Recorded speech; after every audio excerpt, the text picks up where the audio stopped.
Yo, what is good, ESO gang? So look, today with all the sports we do, I just kind of wanted to go over some injuries. And the last video I did, I think, was an MMA video, and it's been one of the most popular videos. So we're gonna do more MMA content, which is kind of what this is. It's the most terrifying injury scene in MMA. Viewer discretion is probably advised. If you have a weak stomach and cannot handle really bad injuries, I probably wouldn't watch this one. But I mean, if you got a little bit of guts and glory in you, we're gonna watch this. Hey everybody, how's it going? Welcome back to Fight Focus. Alright. For today's video, we will be covering the most terrifying injuries ever seen in MMA. Damn. Also, if you enjoy this video, please make sure to drop a like, subscribe, and comment what video you want to see next.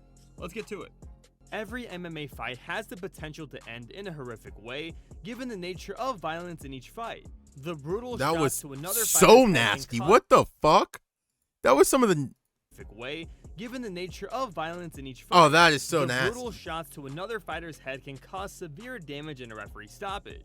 For this video, we have compiled a list of instances where MMA fighters suffered some terrifying injuries that caused this is viewers one to I lose was their talking minds. about. We have made a version of this video before, so we haven't included ones we put in those previous videos. We might have to check that out Number too. 12, Kazushi Sakuraba. Every MMA fan can agree that Sakuraba's MMA career must have been one of the most torturous ones. And Sakuraba gets backed up again. The hand speed of Zaronska's too much, and he sprawls as Sakuraba. Oh shit.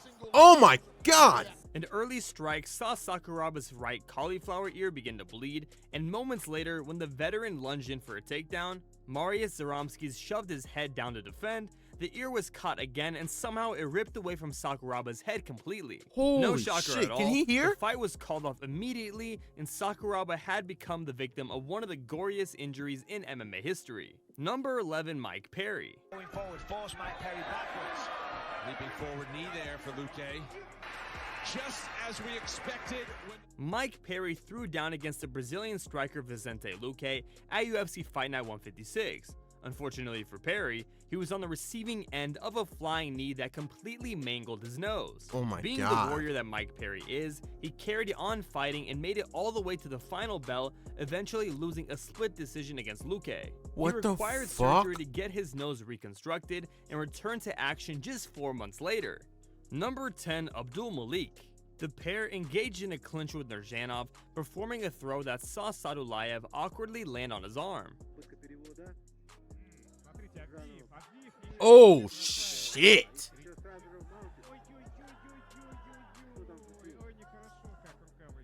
Before Nurjanov could work from a dominant position, Oh my god. Sadulayev immediately screamed in anguish as he clutched Holy his arm, shit. What a guy. Because he realized and he's like, oh fuck.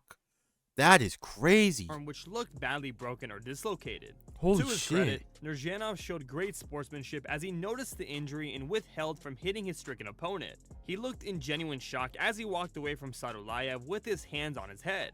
Number 9, Derrick Anderson. Derrick Anderson felt the full force of Michael Page's powerful kick after having his nose brutally broken. The mobility kick. Michael Venom Page becomes the first person to stop Derrick Anderson. The scrap lasted just one round when Page unleashed his left foot square in the face of Anderson. With his guard down, it caught him flush on the nose, causing the 31-year-old to stumble to the canvas. He managed to get back to his feet and saw it out until the end of the round, but the ringside physician determined his nose was in no fit shape to continue. He certainly had a point with images showing Anderson's nose flattened and brutally broken. Number 8, Alan Gray. This kick was so insane that it caused the fighter on the receiving end to straight up lose his eye.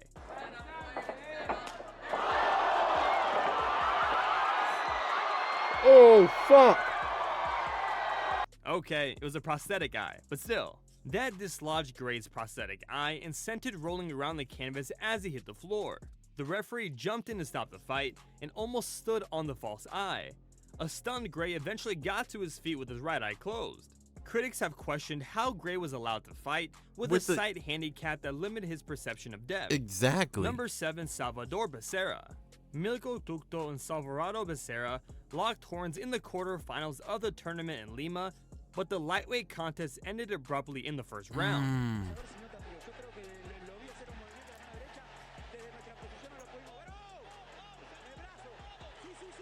Fuck. He feels Tuto so picked up bad. his opponent and sought about slamming him right on the canvas. He was successful in doing so, but as Becerra tried to soften his fall by extending his arm out, the weight of Tuto caused it to completely snap with a sickening impact. Number 6, Tamika Brents. Fallon Fox, the first MMA fighter to come out as transgender, once fractured the skull of her opponent in an MMA fight in 2014.